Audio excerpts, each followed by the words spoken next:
Jemaat yang dikasih Tuhan, jumpa lagi dengan sapaan firman Tuhan. Majelis dikaji sumber pada kesempatan ini di hari Jumat tanggal 29 Mei 2020. Sebelum kita mendengarkan firman Tuhan, terlebih dahulu kita datang kepada Tuhan di dalam doa. Segala puji dan syukur kami naikkan kehadirat-Mu ya Tuhan Allahku, Tuhan yang maha baik dan maha bijaksana, Tuhan yang akan sembah di dalam nama Putra-Mu yang tunggal, Tuhan kami Yesus Kristus.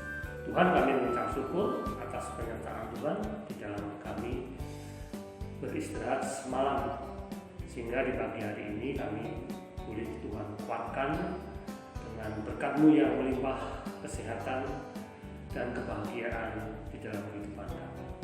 Tuhan Yesus, di pagi hari ini kami akan mendasari di dalam hidup kami melalui sapaan firman Tuhan. Tuhan, kiranya Engkau berfirman, bukalah hati kami untuk mendengarkan, dan kami siap untuk melaksanakan di dalam kehidupan kami sehari-hari. Tuhan Yesus, kami menyadari akan dosa kesalahan kami Tuhan. Kami mohon pertolongan.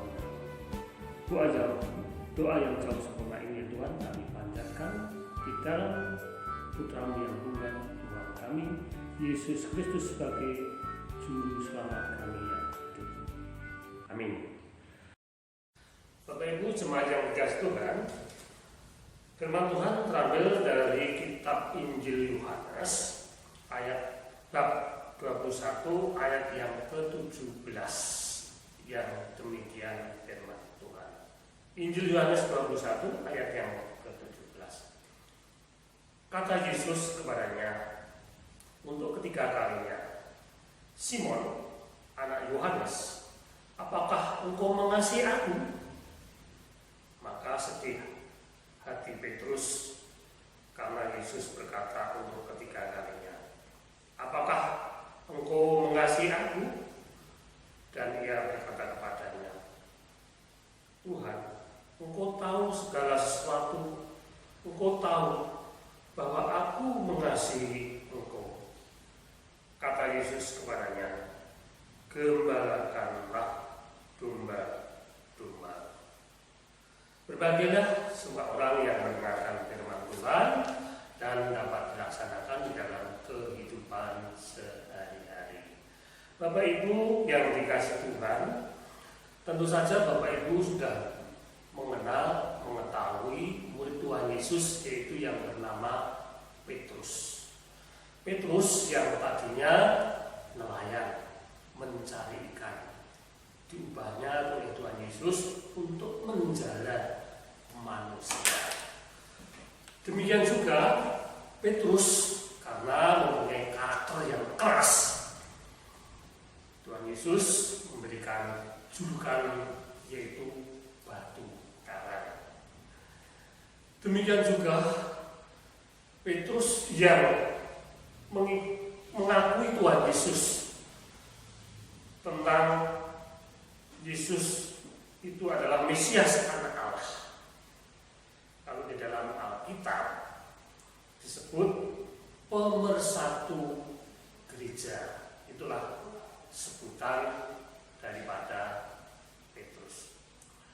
Ketika Tuhan Yesus bertanya ketiga kali, apakah engkau mengasihi aku? Petrus hatinya sangat sedih. Mengapa sedih? Karena Tuhan Yesus tahu di kemudian hari nanti Petrus akan menyangkal Tuhan Yesus 3 kali pula. Memang Petrus itu murid yang sangat dekat dengan Tuhan Yesus, murid yang sangat dikasihi oleh Tuhan Yesus. Namun ketika melihat kenyataan Tuhan Yesus ditangkap, Tuhan Yesus diadili, Tuhan Yesus disiksa dalam penyaliban yang sangat kejam dan keji, Petrus udahlah imannya. Setelah ditanya oleh tentara, kamu pasti murid pengikut Yesus. Petrus menyangka 3 kali dalam semalam tersebut bahwa ia tidak mengenal Tuhan Yesus, bukan murid Tuhan Yesus. Nah, inilah kenyataan hidup di dalam menghadapi kesulitan yang dihadapi oleh Petrus. Ketika orang sudah menyangkal 3 kali, tentu saja tidak ada pengampunan. Ya, wajar kalau 1 kali, 2 kali.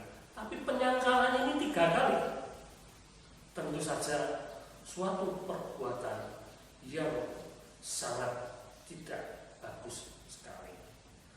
Walaupun demikian, Tuhan Yesus setelah bangkit dari kematian dan ketika itu meminta menjumpai Petrus, Tuhan Yesus juga tidak pernah lagi mengingat-ingat akan kesalahan penyangkalan Petrus lagi.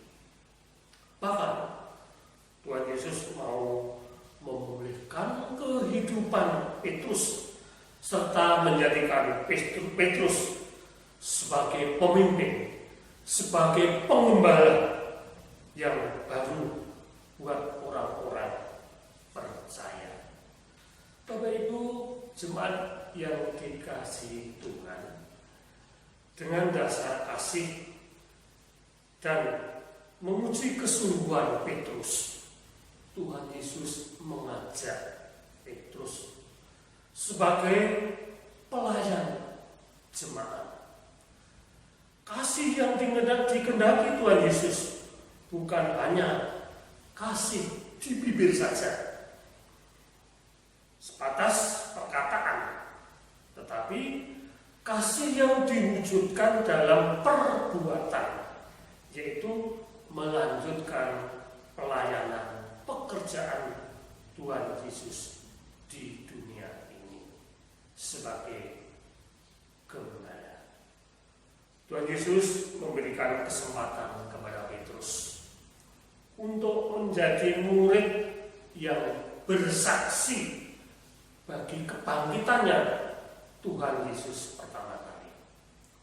Hal ini menunjukkan bahwa Tuhan Yesus yang penuh kasih telah memberikan pengampunan dan tidak lagi mengingat-ingat kesalahan Petrus di masa lalu.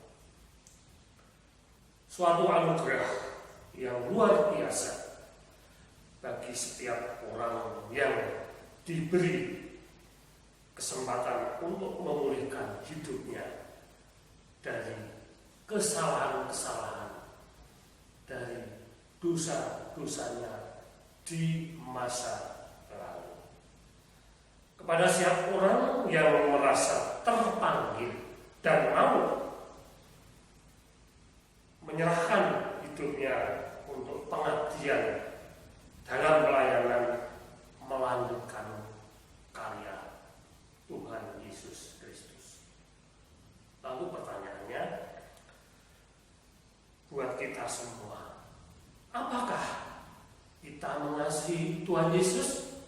Bila mana ada pertanyaan yang seperti itu, iya, saya mengasihi Tuhan Yesus. Wujudkanlah dalam perbuatan yang nyata. Tuhan Yesus memerintahkan kepada Petrus, kalau kamu mengasihi aku, gembalakanlah domba-dombaku. Mari kita juga selaku majelis, kita selaku hamba Tuhan, pelayan-pelayan Tuhan, kita selalu untuk dapat menggembalakan domba-domba Tuhan Tuhan Yesus Kristus. Ini tugas kita semua. Mari kita selalu melayani kepada gereja, kepada jemaat, supaya jemaat senantiasa tahu bahwa pengorbanan Tuhan Yesus Kristus yang menebus dosa kita ini untuk manusia-manusia berdosa yang merasa terpanggil untuk mencintai Tuhan Yesus. Mari kita bersama-sama senantiasa melayani domba-domba Tuhan dengan kesungguhan hati. Tuhan memberkati. Haleluya. Amin. Segala puji dan syukur kami naikkan kehadirat-Mu ya Tuhan, karena Tuhan senantiasa menyertai kami di dalam kami menerima sapaan firman Tuhan yang begitu indah di dalam kehidupan kami. Oh Tuhan, Engkau adalah Maha Pengasih dan kasih-Mu yang begitu murah terhadap kami orang berdosa. Tuhan, kiranya apa yang menjadi firman-Mu tersebut dapat kami laksanakan di dalam kehidupan kami. Bahwa kami sekalian, termasuk saya, adalah mencintai Tuhan Yesus. Untuk itu, Tuhan menugaskan kepada kami untuk melayani domba-domba Tuhan di tengah-tengah dunia ini. Tuhan Yesus, mampukanlah kami untuk senantiasa mengembalakan domba-domba Tuhan, agar kami boleh Tuhan pakai, Tuhan lakukan untuk sebagai alat kabaran Injil di dunia ini melalui firman Tuhan. Tuhan Yesus, kami serahkan kehidupan jemaat-Mu di Gereja Sumber ini di dalam tangan kasih Tuhan. Termasuk kami berdoa kepada Bapak Pendeta yang selama ini masih merasakan pemulihan kesehatannya. Kiranya Tuhan kuatkan, Tuhan sembuhkan, agar dapat melaksanakan tugas pelayanan jemaat-Mu di Gereja Sumber ini. Kami serahkan seluruh kegiatan rencana gereja-Mu di sini di dalam tangan kasih Tuhan. Tuhan, kami berdoa juga pada seluruh jemaat-Mu di Gereja Sumber, kiranya Tuhan jauhkanlah dari penyakit virus corona ini, agar kami senantiasa berharap kepada Tuhan, hidup berserah kepada Tuhan, dan kami dapat merasakan sukacita karena Tuhan menopang di dalam kehidupan kami. Tuhan, kami menyadari akan dosa kesalahan kami, mohon pengampunan-Mu. Doa yang langsung menaik Tuhan, kami panjatkan di dalam nama Putra-Mu yang tunggal, Tuhan dan Juru Selamat kami, Yesus Kristus. Terima kasih ya Tuhan, terpujilah nama-Mu kekal sampai selama-lamanya. Amin. Demikian, terima kasih.